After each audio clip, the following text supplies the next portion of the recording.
हमारी संविधान सभा इसी शानदार भवन के सेंट्रल हॉल में बैठा करती थी, जिसके इस गोल गलियारे में 144 स्तंभ हैं। पर क्या आप जानते हैं हमारे संविधान के कितने स्तंभ हैं? कहा जाता है कि भारत का संविधान 3 सुतूनों पर टिका हुआ है। The 3 pillars of our democracy are the legislature, the judiciary and the executive. संसद, न्यायपालिका, कार्यपालिका। वैसे आजकल एक चौथा सुतून भी माना जाता है, मीडिया। सबसे पहले सन 1942 में समाजवादी अर्थशास्त्री और गुजराती नाटककार प्रोफेसर के.टी. शाह ने संसद, न्यायपालिका, कार्यपालिका की इस त्रिवेणी की बात अपने एक नोट में की थी। प्रिय राजेंद्र प्रसाद जी, जैसा आपसे वादा था, मैं आपको संविधान के जनरल डायरेक्टिव्स के बारे में एक दस्तावेज भेज रहा हूं, जो पिछले जून में पंडित जवाहरलाल नेहरू के कहने पे मैंने तैयार किया है। इसमें अमेरिकन, ब्रिटिश और फ्रेंच तीनों संविधानों को एक आदर्श के रूप में लेने की कोशिश है। सरकार के कार्यकलाप और संघ के दूसरे अंगों के काम को भी अलग और स्पष्ट करने की चेष्टा मैंने की है। संघ के इन 3 स्तंभों में से प्रत्येक का एक पृथक और स्वतंत्र अधिकार क्षेत्र होना ही चाहिए। जैसा प्रोफेसर के.टी. शाह ने कहा, संविधान सभा के सामने कई मॉडल्स थे। ब्रिटेन की कैबिनेट सरकार, स्विट्जरलैंड की सीधी चुनी गई कार्यपालिका और अमेरिका का राष्ट्रपति मूलक शासन तंत्र। ऐसे में संविधान सभा के अध्यक्ष डॉक्टर राजेंद्र प्रसाद ने संवैधानिक सलाहकार सर बेनेगल नरसिंह राव को बुला भेजा। आइए आइए राव साहब, बैठिए। Thank you sir. अरे सर तो आप हैं, सर बेनेगल नरसिंह राव। अच्छा, ये बताइए कि क्या ये जरूरी है कि हम अपने संविधान को इंग्लैंड, स्विट्जरलैंड और अमेरिका के संविधान के आधार पर ही बनाएं? No, sir, absolutely not. There are several other models that we have with us, including those of Canada, Ireland, South Africa. But we need to study them all carefully and, according to our context and needs, choose those aspects which we can incorporate in our constitution. Exactly. I couldn't agree with you more. लेकिन आपकी तरह सब लोगों को, यहाँ तक कि हमारे अच्छे वकीलों को भी दुनिया के संविधानों के बारे में मालूमात कहाँ है? Yes, sir. That is why I thought of drafting a questionnaire, which we will send out to all our members, asking for their written opinion about the rights and the formation of the executive, and also begin telling them about the choices made by other countries. बल्कि इस questionnaire से जल्द और ज़्यादा से ज़्यादा लोगों के ख्यालात का भी पता चलेगा, और तब हो सकता है जून 48 तक हम संविधान के काम को पूरा भी कर पाएं। Yes, sir. I will immediately begin drafting the questionnaire and send it out to all members of the central and provincial assemblies. Thank you. 17 मार्च 1947 को constitutional adviser sir B N. Rau ने 27 सवालों की एक प्रश्नोत्तरी बनाई। इसमें हर तरह के सवालों के साथ दुनिया भर के संविधानों के उदाहरण भी सामने रखे गए थे। जैसे, क्या राष्ट्रपति को दोबारा चुना जा सकता है? सवाल के साथ लिखा था, अमेरिका में रूजवेल्ट के अपवाद के अलावा जिन्हें 4 बार चुना गया, राष्ट्रपति का निर्वाचन केवल 2 बार हो सकता है। वहीं स्विट्जरलैंड में राष्ट्रपति को दोबारा चुने जाने का अधिकार ही नहीं है, और आयरलैंड में राष्ट्रपति का चुनाव केवल 1 और बार हो सकता है। सभी राज्यों की विधानसभाओं और संविधान सभा के सदस्यों को ये प्रश्न पत्र भेजा गया। What should be the designation of the head of the Indian Union? It should be president. No. Rashtrapati. Sounds more Indian.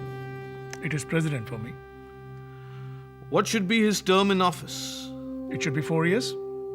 6, I think.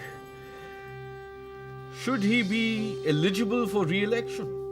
Yes, but not for more than 2 consecutive terms like in United States of America. Yes, but for a further period of not more than 3 years. What should be the nature and type of the Union executive? British, that is parliamentary, or American, which is presidential, or Swedish, which is a mixture, or something else? Parliamentary, of course. For once, I agree with you. Parliamentary. Parliamentary it is. सिर्फ 2 जवाब? Yes, sir. From Dr. Shyama Prasad Mukherjee of Bengal and Sardar K.M. Panikkar of Travancore, and 7 more from the provinces. लेकिन राव साहब, ऐसी हालत में हम constitution के खाके को लेकर आगे कैसे बढ़ेंगे? Don't worry, sir. I will immediately start drafting a memorandum for the Union Constitution. और साथ ही आपको कॉन्स्टिट्यूशन के क्लॉजेस के ड्राफ्ट भी तैयार करने पड़ेंगे। देख लीजिएगा, एक बार ढांचा बनने के बाद सब लोग नुक्ताचीनी करने खड़े हो जाएंगे, लेकिन शुरुआती दौर में कोई सामने नहीं आएगा। राव साहब चाहते थे कि प्रेसिडेंट को पूरे राष्ट्र द्वारा एक सार्वजनिक चुनाव से इलेक्ट किया जाए, पर उनकी ये तजवीज़ मानी नहीं गई। उसी समय श्री अल्लाडी कृष्णस्वामी अय्यर और श्री गोपालस्वामी अयंगार ने भी एक मेमोरेंडम तैयार किया, जिसमें राष्ट्रपति को बहुत से अधिकार दिए गए। इस प्रस्ताव में राष्ट्रपति को सेनाओं का सर्वोच्च कमांडर इन चीफ नियुक्त करने, संसद द्वारा पारित बिलों को वापस कर देने और मंत्री परिषद के कहने पर लोकसभा को भंग करने जैसे अधिकार पहली बार सामने आए थे। इन्हीं प्रस्तावों के आधार पर यूनियन कॉन्स्टिट्यूशन कमेटी का बनाया प्रारूप 21 जुलाई 1947 को पंडित जवाहरलाल नेहरू ने सभा के सामने रखा। पहले क्लॉज का पहला हिस्सा यूं रहेगा, फेडरेशन यानी राज्य संघ का मुखिया होगा प्रेसिडेंट यानी राष्ट्रपति, जिनका चुनाव इस तरीके से होगा कि राष्ट्र संसद के दोनों सभाएं और तमाम इकाइयों और सूबों के लेजिस्लेचर्स के मेंबरान, और जहां की इकाइयों में एक से ज्यादा चेंबर है, वहां सिर्फ लोअर हाउस के सदस्य इलेक्टोरल कॉलेज में भाग लेंगे। इकाइयों में समानता लाने की गर्ज से इकाइयों के लेजिस्लेचर्स के वोटों को उनकी आबादी के हिसाब से ही वजन दिया जाएगा। The votes shall be weighed in the proportion of the population of the units concerned. अब जनाब, एक मुद्दा जिसके बारे में हमें शुरू से ही फैसला करना होगा वो है कि हम किस किस्म और आकार की सरकार चाहते हैं, उसकी बनावट क्या होगी। क्या ऐसी सरकार होगी जिसमें जिम्मेदारी मंत्रिमंडल की होगी, या अमेरिका की तरह जहां सदर की ज्यादा अहमियत होती है और अपने मंत्री वो संसद से नहीं बल्कि खुद अपनी मर्जी से बाहर से नियुक्त करता है। इस मसले पर काफी गौर और बहस के बाद हम इस नतीजे पर पहुंचे हैं कि प्रेसिडेंशियल सिस्टम हमारे लिए उचित नहीं रहेगा। अव्वल इसलिए कि हम मंत्रिमंडल पर जोर देना चाहते हैं, और जहां जिम्मेदारी भी संसद, काबीने और मंत्रियों की होगी, ना कि राष्ट्रपति की। मगर साथ साथ हम ये भी नहीं चाहते हैं कि राष्ट्रपति महज एक सजावट का ओहदा रहे। अब इसके बावजूद हम एडल्ट फ्रेंचाइज के जरिए उनका चुनाव कराएंगे और ऊपर से उन्हें कोई असली जिम्मेदारी भी ना दें, तो बड़ा अजीब सा मामला बनेगा। अलावा इसके कि तमाम वक्त और लागत इस कवायद पर सर्फ होगा। सच पूछिए तो मैं खुद डेमोक्रेटिक तरीके के हक में हूं, मगर कभी कभी ज्यादा डेमोक्रेटिक तरीके गैर जरूरी भी साबित होते हैं। और अगर हम इतने बड़े पैमाने पर चुनाव कराएंगे तो हमारा सारा वक्त इसी में जाया हो जाएगा कि बस हम चुनाव ही चुनाव और उसकी तैयारी करते रहें, और किसी और काम के लिए हमारे पास वक्त ही नहीं बचेगा। पंडित नेहरू ने यह भी कहा कि असल में तो अच्छा होता अगर राष्ट्रपति किसी पार्टी, किसी दल का ना होता, पर शायद व्यावहारिक रूप से यह संभव ना हो पाए। पर इतना आवश्यक है कि चुने जाने के बाद राष्ट्रपति किसी दल विशेष का नहीं बल्कि पूरी निष्पक्षता से सारे देश और संविधान का रखवाला हो जाए। आज भी यही परंपरा जारी है। उधर डॉक्टर राजेंद्र प्रसाद के मन में कुछ शंकाएं अभी भी थीं। राव साहब, द क्वेश्चन इज कि क्या राष्ट्रपति के पास मंत्रिमंडल द्वारा भेजे गए बिलों को स्वीकार करने या अस्वीकार करने का अधिकार होगा या नहीं होगा? In my opinion, no. और अगर वो बिल संविधान के खिलाफ जाता हो तब भी ये बात लागू होगी? Sir, if the president, in some particular case where his view differs from that of his ministers, but accepts their views in deference of the convention, and that act should result in a breach of the constitution, then the responsibility for that lies with the ministers and not with the president. और अगर no party has a majority in the house और ऐसी collision सरकार चुनाव हार जाती है, तो क्या तब भी प्रेसिडेंट को उस मंत्रिमंडल की सुननी पड़ेगी बनिस्बत इसके कि वो उसको डिसॉल्व करके एक नए प्रधानमंत्री को खड़ा कर सके? That is a difficult one, sir. But I think that a defeated ministry has no right to be advising the president in the selection of a new prime minister. और अगर वो प्रधानमंत्री जो खुद जनता का विश्वास खो चुका है राष्ट्रपति को सदन भंग करने की सलाह नहीं देता, तो क्या राष्ट्रपति उसकी मर्जी के खिलाफ जाकर सदन को भंग कर सकता है? Yes. In such circumstances, the president may select a new prime minister who is able to carry parliament with him. मैं बस यही दुआ करूंगा कि कभी किसी राष्ट्रपति के सामने ऐसी नौबत ना आए कि उसे कभी कोई ऐसा दिन देखना पड़े। मंत्रिमंडल संसद के सदस्यों से चुना जाए या मंत्रियों का चुनाव सीधे जनता द्वारा किया जाए या मंत्रियों को अमेरिका की तरह चुने जाने की जरूरत ही ना हो और वो केवल सरकार के मुखिया की मर्जी पर मंत्री बन सके। इस बात पर एक बार फिर बड़ी बहस शुरू हुई दिसंबर 1948 में। Mr. Vice President, I beg to move कि कैबिनेट में 15 मेंबर होने चाहिए जो पार्लियामेंट के दोनों हाउसेस अपने आपस में से चुनेंगे और इन 15 मेंबर में से फिर आपस में प्राइम मिनिस्टर चुनेंगे। दोनों चुनाव प्रोपोर्शनल रिप्रेजेंटेशन के तरीके से होगा जिसमें एक ट्रांसफरेबल वोट हुआ करेगा।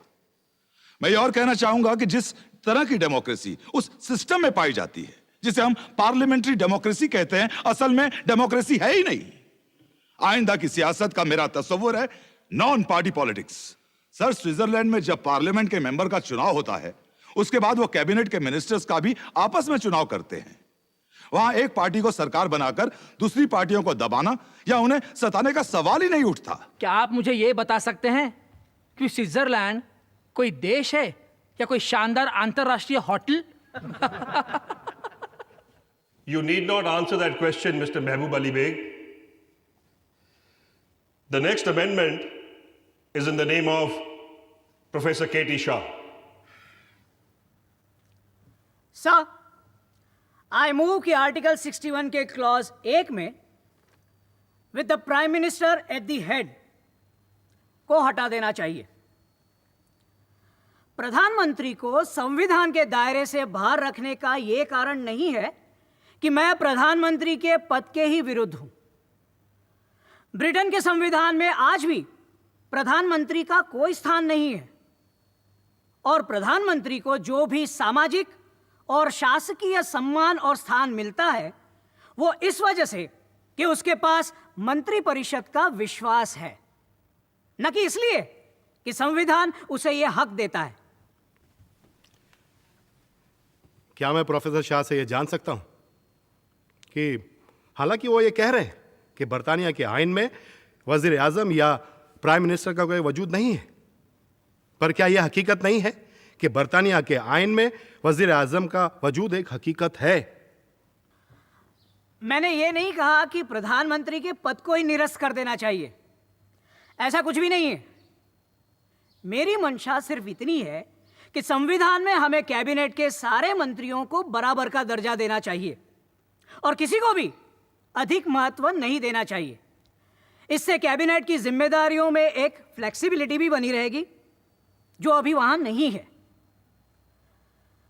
मुझे यह भी प्रस्ताव रखना है कि जब भी कोई मंत्री और खास करके प्रधानमंत्री बदला जाए तो उसे पूरे संसद के सामने प्रस्तुत किया जाए और उस व्यक्ति पर सदन का विश्वास मत लिया जाए।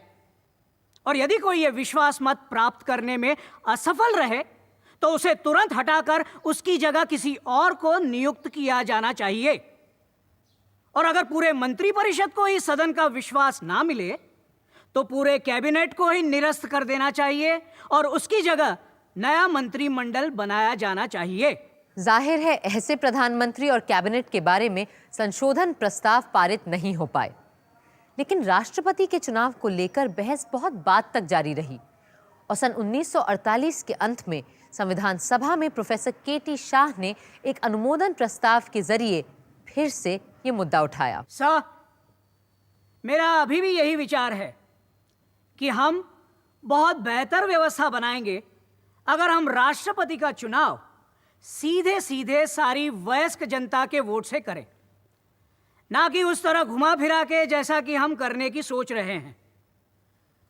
आखिर यह भी तो सोचिए कि आपकी संसद कभी भी भंग हो सकती है, जबकि राष्ट्रपति का चुनाव एक सुनिश्चित अवधि के लिए होगा। इसीलिए मैं इस व्यवस्था की बात कर रहा हूं और आशा है कि आप इसे स्वीकार करेंगे। Sir, the constitution before the House is a parliamentary system where the government is carried on not directly but by the duly elected representatives of the people. And in consonance with that principle, the framers of this constitution have wisely made the presidential election an indirect election and not a direct one as Professor Shah envisages. Sir, the whole question turns upon one issue. That is, who is going to be responsible to the people of the country with regard to the administration? A president coming through the direct vote as such has an independent existence outside the sphere of the parliament. And sometimes, as honorable members may have seen, conflicts do arise between the parliament and the president. Sir, it makes the smooth working of the machinery very difficult. The Union Committee has given due attention to this question, and therefore, the amendment may be rejected. Sir, turning to the amendment of Professor K.T. Shah, the matter in my judgment requires to be considered by the point of view of the size of the electorate. Let me give the House some figures of the total electorate that would be involved if we accepted Professor Shah's amendment. So far as the figures are available, we altogether are 317 million people for the whole territory of India. Assuming that the adult franchise entitled to vote will be about 50% of the whole population, the electorate will consist of 158.5 million, that is 15 crore and 85 lakh voters. Let me give figures involved in the American elections. The total electorate involved subject to correction is 75 million. That is less than half of what we are talking about here. The size of the electorate, therefore, in my judgment, forbids us from adopting adult suffrage in the matter of presidential election. We have provided that the president shall be elected by the members of the legislatures of the states and the two houses of the parliament who themselves are elected by adult suffrage. I therefore oppose the amendment.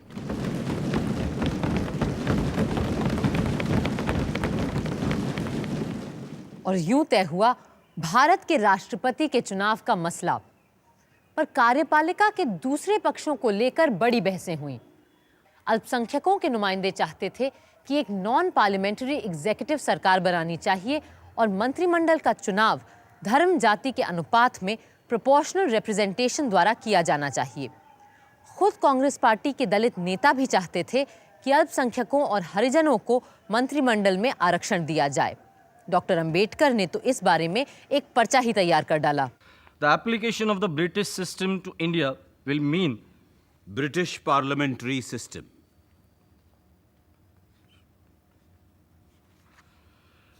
Application of British parliamentary system to India will mean that the cabinet is formed by the majority party.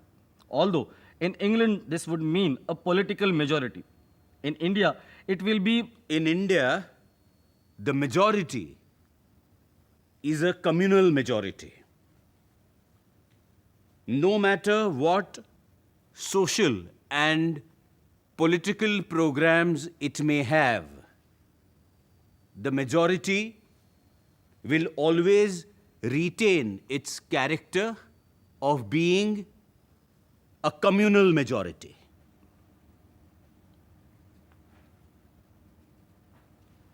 Aage. The majority in Britain is under no obligation to bring a representative of the minority communities into the cabinet. But in India, this will be wrong. No. Likho. In India, it will be forever threatening and prove a menace to the life, liberty, and pursuit of happiness of minorities in general and untouchables in particular. It would make the majority community a governing class and the minority community a subject race.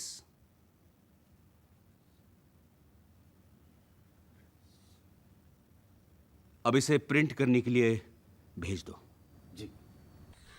Sardar, Muslim league और अंबेडकर साहब की तो बात समझ में आती है, लेकिन अब अपने जगजीवन बाबू भी चाहते हैं कि कैबिनेट में माइनॉरिटीज और बैकवर्ड्स को रिजर्वेशन दिया जाए। माइनॉरिटी के प्रोपोर्शनल रिप्रेजेंटेशन की बात मानी नहीं गई, इसलिए घुमाकर कान पकड़ना चाहते हैं। और क्या? पर उन्हें इस बात पर विश्वास क्यों नहीं होता कि डेमोक्रेसी में खुद लोग ध्यान रखेंगे कि ज़्यादा से ज़्यादा लोगों का साथ और नुमाइंदगी सरकार को मिले। और ड्राफ्टिंग कमेटी ने भी यही कहा है कि जहां तक मुमकिन हो राष्ट्रपति को इस बात पे ध्यान रखना चाहिए कि कैबिनेट में अलग अलग ग्रुप्स और माइनॉरिटीज की नुमाइंदगी होनी चाहिए। पर ये लोग इतनी आसानी से मानेंगे नहीं और सब कमेटी में वोट की जीत करेंगे। पार्टी की तरफ से व्हिप जारी करना होगा इस बारे में। बात बात पर व्हिप जारी करना ठीक नहीं है। प्रस्ताव पर वोट होगा तो देखा जाएगा।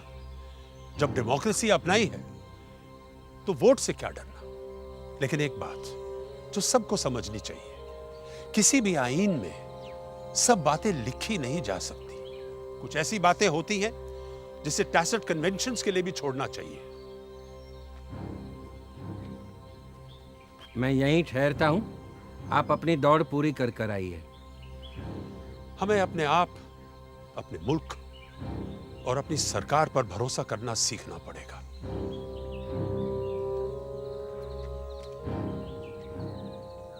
कार्यपालिका में किसी भी प्रकार के आरक्षण के प्रस्ताव को सब कमेटी में 7 के मुकाबले 8 वोटों से खारिज कर दिया गया। धीरे धीरे सभी ने इस व्यवस्था की अच्छाई और सच्चाई को देखा और 4 नवंबर 1948 को सभा में संविधान का ड्राफ्ट रखते हुए खुद डॉक्टर अंबेडकर ने इस व्यवस्था की हिमायत की। A democratic executive must satisfy 2 conditions. 1, it must be a stable executive. And 2, it must be a responsible executive. Unfortunately, it has not been possible so far to devise a system which can ensure both in equal degree. What the draft constitution proposes is the parliamentary system. The draft constitution places a functionary at the head of the Indian Union who is called the President of the Union. The President of the Indian Union will be generally bound by the advice of his ministers. He can do nothing contrary to their advice. The ministers under the Indian Union are members of Parliament. Only members of Parliament can become ministers. अगर हम अपने यहाँ non parliamentary executive को लेकर आएं तो cabinet के लोग नेशा खातिर होकर आराम से अपना काम कर सकेंगे, वरना अपने वजूद के लिए अपने हिमायतियों के रहमो करम पर रहना पड़ता है। और इसीलिए पार्लियामेंट्री एग्जीक्यूटिव में सरकार कमजोर पड़ जाती है और वजीरों को अपने फिरके, कौम या जात के हिमायतियों के भरोसे पे कायम रहने पर मजबूर होना पड़ता है।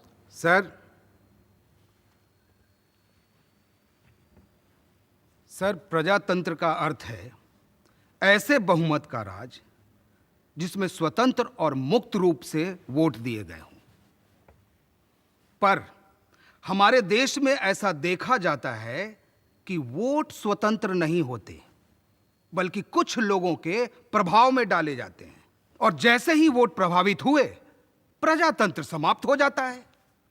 सर, इसीलिए मेरा यह कहना है कि ऐसे पार्लियामेंट्री सिस्टम को हमें हटा देना चाहिए।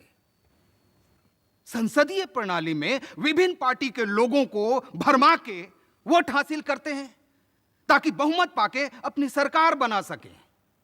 सर, यह बहुत ही गंभीर और खतरनाक बात है और हमें साफ दिखाई देता है कि ऐसे लोग सिर्फ अपने रिश्तेदारों और पार्टी के लोगों को ही खुश करने के लिए सारे काम करते हैं, सारे। पर प्रोफेसर केटी शाह और कई दूसरे लोग संविधान में सोचे गए 3 स्तंभ, संसद, न्यायपालिका, कार्यपालिका के सारे प्रावधानों से संतुष्ट नहीं थे। उपसभापति ji, sir, I beg to move संघ के मुख्य अंगों संसद, कार्यपालिका और न्यायपालिका के अधिकारों को एक दूसरे से पूर्णतः पृथक होना चाहिए। सर, मेरे विचार से ये एक चीज सारी दूसरी बातों से अधिक महत्व की है अगर हमें सिविल लिबर्टीज और रूल ऑफ लॉ को बचाना है। यह बहुत जरूरी है कि न्यायपालिका किसी भी शक और शुबे के दायरे से ऊपर रहे और इसीलिए उसे किसी भी प्रदूषण से बचाना जरूरी है। उम्मीद है मेरी खरी बात किसी को बुरी नहीं लगी होगी। न्यायपालिका को किसी भी राजनीतिक पूर्वाग्रह की छूत से भी बचना होगा और हर राजनीतिक पार्टी में यह बीमारी होती ही है। यही तर्क थोड़ा सा बदलकर संसद और कार्यपालिका पर भी लागू होता है। कार्यपालिका अगर चाहे तो संसद को भ्रष्ट कर सकती है। कार्यपालिका संसद सदस्यों को पोस्ट और मंत्री पद के तोहफे देकर उनके वोट खरीदने की ताकत रखती है। पश्चिम से आई जिस पार्लियामेंट्री व्यवस्था को हम अपनाने जा रहे हैं उसका सबसे बड़ा रोग यही है कि किसी को पद देते समय यह देखा जाता है कि वो वोट कितने ला सकता है, न कि यह कि वो देश और समाज की सेवा कितनी कर सकता है। अभी से आने वाले मंत्रियों पे आरोप मत लगाइए। मुझे पता है कि मेरी आवाज यहां नक्कार खाने में तूती की आवाज की तरह है, पर फिर भी मैं अपनी बात आपके सामने रखूंगा और यही कहूंगा कि हम कोई बहुत स्वस्थ परंपरा नहीं डाल रहे हैं। हम सबके लिए और देश के लिए यही अच्छा रहेगा कि हम एग्जीक्यूटिव, जुडिशरी और लेजिस्लेचर के तिगदे को किसी एक सर्वशक्तिमान कैबिनेट की जकड़ से बाहर रखें। पर दूसरों के ख्याल भी दूसरे थे। Sir, I oppose the new clause. My main reason is that this House is wedded to a parliamentary system of democracy. And this new clause is out of place in such a constitutional structure. व्यक्तिगत तौर पर मुझे लगता है कि यदि उन पर छोड़ दिया जाए तो डॉक्टर अंबेडकर अमेरिकन तंत्र को ही पसंद करते, और बहुत हद तक मैं उनसे सहमत भी हूं कि हमारी मौजूदा संसदीय प्रणाली में बहुत सारी कमजोरियां हैं। हमने कितने ही सूबों में देखा है कि कैसे राजनीतिक पार्टियों के मंत्री 4-4, 5-5 सदस्यों के दलों को घूस देकर खुश रखने की कोशिश करते हैं ताकि उनका बहुमत और उनकी सत्ता बनी रहे। शायद ये हमारी गुलामी है कि हम ब्रिटिश सरकार के तंत्र को अपनाने में ही लगे हुए हैं, उसी कोशिश में लगे हुए हैं। यदि ऐसा ना होता तो हमने अमेरिकन सिस्टम को अपनाया होता। वहां जुडिशरी और लेजिस्लेचर और एग्जीक्यूटिव एक दूसरे से बिल्कुल स्वतंत्र हैं। वहां की संसद देश के भले के लिए कोई भी कानून पास कर सकती है और उस कानून को मानना राष्ट्रपति की जिम्मेदारी हो जाती है, जबकि हमारे संविधान में सदन के नेता को पूरी संसद से बहुमत लेना पड़ता है और संसद सिर्फ उन्हीं कानूनों को पारित करेगा जो बहुमत वाली पार्टी को सही लगते हैं। डॉक्टर अंबेडकर तो खुद अमेरिका में पढ़े थे, पर उन्होंने अमेरिकी संविधान की कमजोरियों की तरफ सबकी नजर मोड़ी। There is no dispute whatsoever that the executive should be separated from the judiciary. With regard to the separation of the executive from the legislature, it is true that such a separation does exist in the Constitution of the United States. But if my friend Professor Shah had read some of the recent criticisms of that particular provision of the Constitution of the United States, he would have noticed that many Americans themselves were quite dissatisfied with the rigid separation embodied in the American Constitution between the executive and the legislature. Shri KM. Munshi doctor Ambedkar की हिमायत में खड़े हुए। दो कार्यपालिकाओं के बीच, यानी कि एक American model और दूसरे ब्रिटिश मॉडल के बीच चुनाव का सवाल ही कहां उठता है। ब्रिटिश मॉडल को ही सबने चुना है, सबने उसकी तारीफ की है, यहां तक कि खुद अमेरिकन कॉन्स्टिट्यूशनल एक्सपर्ट्स ने भी माना है कि यही कार्य प्रणाली आज के मॉडर्न युग यानी कि आधुनिक समाज के लिए बेहतर है। इसके अलावा हमें यह महत्वपूर्ण बात नहीं भूलनी चाहिए कि पिछले कमोबेश 100 सालों में हिंदुस्तान में हमने ब्रिटिश संविधान के कानून को ही मानकर काम किया है और हमारे कॉन्स्टिट्यूशनल ट्रेडिशंस धीरे धीरे पार्लियामेंट्री ही बन गए। फिर क्यों हम अपने 100 सालों के अनुभव और रवायत को छोड़कर किसी ऐसे कानून को अपनाने की कोशिश करें जो खुद सिर्फ 150 साल पहले बनाया गया था और आज भी जिस पर अमेरिका में भी सवालिया निशान लगते रहते हैं। इसलिए मैं ये दोहराना चाहूंगा कि प्रोफेसर शाह के द्वारा प्रस्तावित स्कीम को ना तो इस हाउस ने माना है, ना कहीं और इसके अच्छे नतीजे निकले और ऊपर से ये हमारे हिंदुस्तान की परंपरा का हिस्सा है ही नहीं। अतः मैं कहूंगा कि ऐसे अनुमोदन प्रस्ताव को खारिज कर दिया जाए, यही सही होगा। Professor K.T.. शाह के बहुत से और बहुत अच्छे सुझाव थे, जैसे कि हर मंत्री को पढ़ा लिखा होना चाहिए। पर श्री महावीर त्यागी ने तर्क दिया कि अकबर, रंजीत सिंह, शिवाजी में से कोई पढ़ा लिखा तो था नहीं, पर सब बहुत कुशल शासक साबित हुए, तो फिर हमारे मंत्रियों को पढ़ने लिखने की क्या ज़रूरत है। Professor K.T.. शाह ने यह भी कहा कि हर मंत्री को मंत्रिमंडल में आने से पहले अपनी संपत्ति का ब्यौरा देना चाहिए। पर डॉक्टर अंबेडकर बोले कि फिर तो मंत्रिमंडल छोड़ते समय भी ब्यौरा देना पड़ेगा और ये भी बताना पड़ेगा कि अगर संपत्ति में कोई वृद्धि हुई है तो कैसे हुई है, और ये भी तय करना पड़ेगा कि अगर कुछ गड़बड़ का अंदेशा है तो उस मंत्री को क्या सज़ा देनी चाहिए। उस समय तो ये प्रस्ताव नामंजूर हो गया, पर आज लगता है कि अगर कोई ऐसा प्रावधान होता तो शायद अच्छा होता।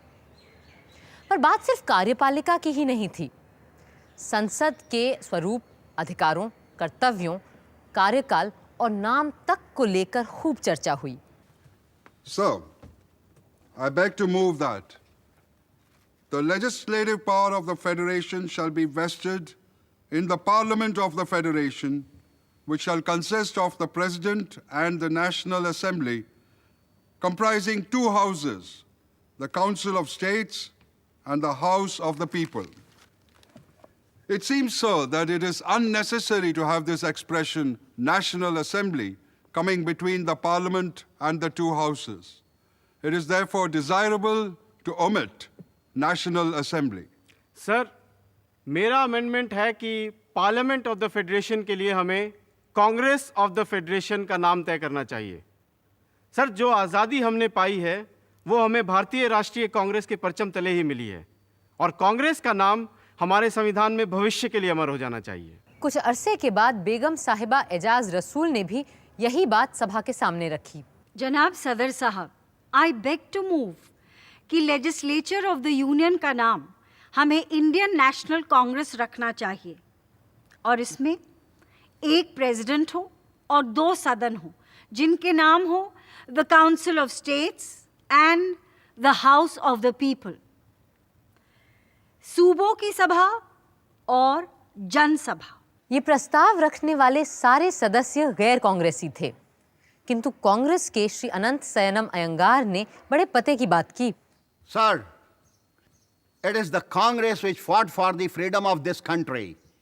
Therefore, these friends, though they are not participants of this organization, nevertheless recommend that it should be associated with the name of the Parliament of the Union. However laudable this may be, it would lead to the accusation that the Congress has established one-party rule in the country, and it has even lent its name to the Parliament of the Union. Sir, if accepted, this may prove to be the death knell of the Congress. It would no longer be able to function as a political party which can fight reactionary parties. These parties which are raising their heads today and are mostly based on caste, community and religion. यूं संसद के 2 सदनों के नाम रखे गए, राज्यसभा यानी council of states और लोकसभा यानी हाउस ऑफ पीपल। इन सदनों की मियाद को लेकर भी कई मत थे। यूनियन कॉन्स्टिट्यूशन कमेटी ने लोकसभा का कार्यकाल सिर्फ 4 साल का रखा था, किंतु पंडित नेहरू और नेताजी सुभाष चंद्र बोस के चहेते आयरिश क्रांतिकारी प्रधानमंत्री एमन डिवलेरा ने कहा कि 4 साल का वक्त चुने गए सांसदों के लिए बहुत कम होता है, क्योंकि पहला साल तो सदन का कामकाज समझने में ही निकल जाता है और आखिरी साल चुनाव की तैयारी में। इसलिए लोकसभा का कार्यकाल कम से कम 5 साल का होना चाहिए। वहीं राज्यसभा के सदस्यों का कार्यकाल 6 वर्ष का रखा गया, जिनमें से हर 2 वर्ष पे सिर्फ 1/3 सदस्य सेवानिवृत्त होते हैं, ताकि ये सदन एक निरंतर धारा के रूप में चलता रहे। कार्यपालिका और विधान मंडलों के बाद आइए नजर डालते हैं तीसरे स्तंभ, न्यायपालिका यानी जुडिशरी पर। मैं जस्टिस वरदाचार्य जी का धन्यवाद करना चाहूँगा।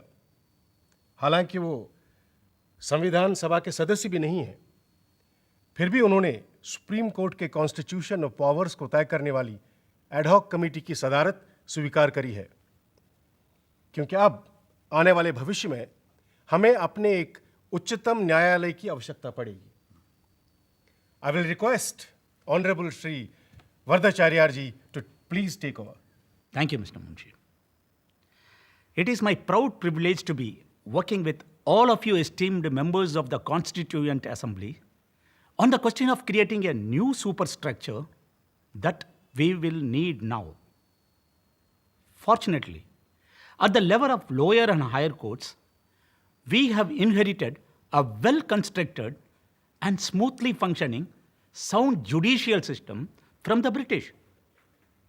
But now, we have to give thought to the establishment of a Supreme Court where the judgments of high courts could be brought to appeal.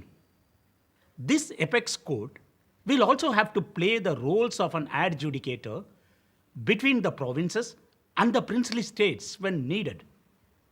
My old friend from Madras High Court, where I served as a judge for some time, Alladi Krishnaswamy Iyer, is here.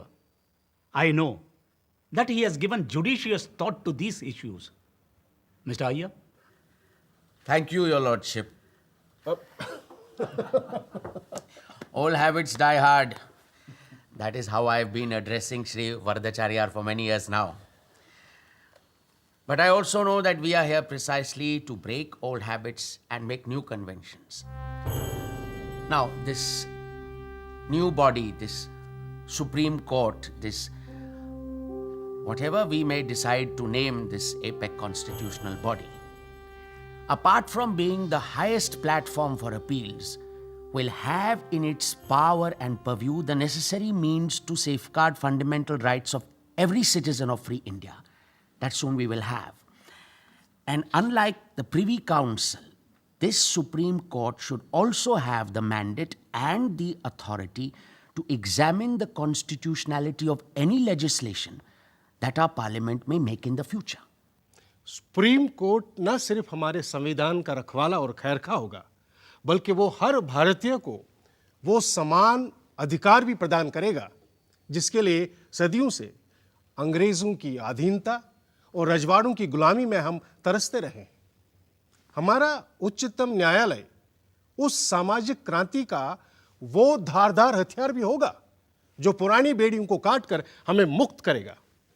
And yet, this Supreme Court must not busy itself only with the rights debate. It must not concern itself only with the life and liberty of the individual, but include within its scope criminal appeals, civil cases, and financial matters as well. Only then will it become our Supreme Court in the real sense of the term. यूं नींव पड़ी एक नई न्यायपालिका की, पर जहां तक संसद और न्यायपालिका के बीच के अंतर संबंधों का सवाल था और दोनों में से कौन छोटा कौन बड़ा का प्रश्न था, 13 दिसंबर 1948 को एक बड़े पते की बात की डॉक्टर B.R. अम्बेडकर ने।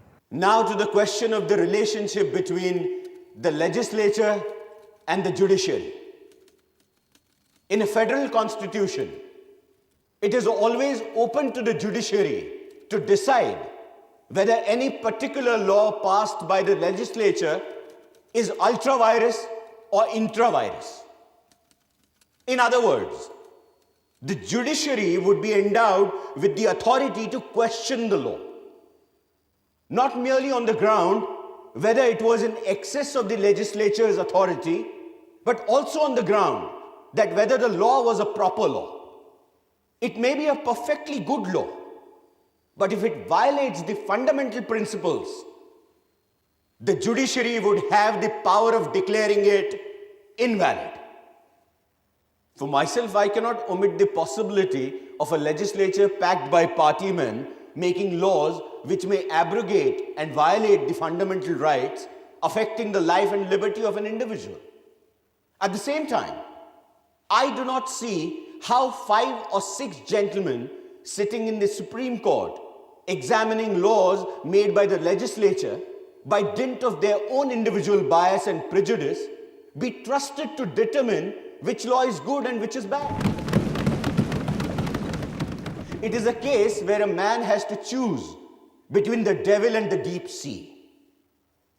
I therefore would leave it to the House to decide either way it likes. संविधान सभा ने तय पाया कि संसद और न्यायपालिका दोनों ही लोकतंत्र के लिए बराबर महत्व के हैं और इसीलिए जुडिशरी की आज़ादी को ध्यान में रखते हुए उच्चतम न्यायालय और उच्च न्यायालय के जजों की नियुक्ति में मंत्रिमंडल का कोई हाथ नहीं होगा। ये जिम्मेदारी सीधे राष्ट्रपति की होगी, जो चीफ जस्टिस के सुझाए नामों को इन अदालतों में नियुक्त करेंगे। इसी बात को एक बार फिर 24 मई 1949 को श्री बी पोकर साहब बहादुर ने सभा के सामने साफ-साफ रखा। I submit, sir, the views expressed by the Federal Court and the Chief Justice of the various high courts assembled in conference are entitled to the highest weight before this assembly. It is of the highest importance that the judges of the Supreme Court should not be made to feel that their existence or their appointment is dependent upon political considerations or on the will of any political party. Therefore, it is essential that there should be sufficient safeguards against political influence being brought to bear on such appointments. Therefore, I submit, sir, that it is of the highest importance that the President must not only consult the Chief Justice of India, but also obtain his concurrence on the appointment of his colleagues, the judges of the Supreme Court. It cannot be denied that the judiciary should be above all political parties and above all political consideration. इन सारे नियमों के बन जाने और न्यायपालिका का स्वरूप तय हो जाने के बाद विद्वान वकील और संविधान सभा के सबसे सक्रिय सदस्यों में से एक श्री अल्लाडी कृष्णस्वामी अय्यर ने संविधान सभा को संबोधित किया। अरे बैठिए बैठिए, आप बैठकर ही बोलिए। The Constitution has accorded the proper place to the judiciary as it should be in a written and especially in a federal constitution.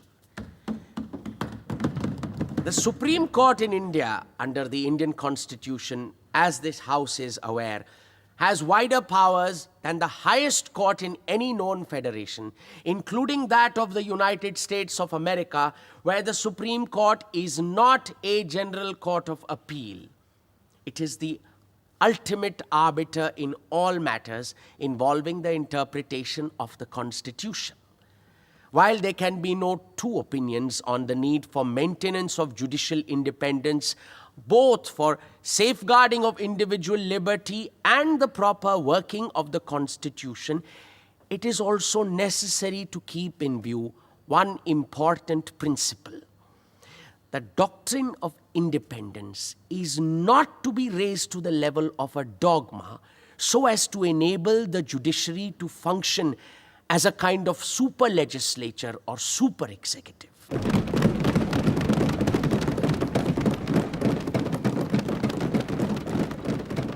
Sir,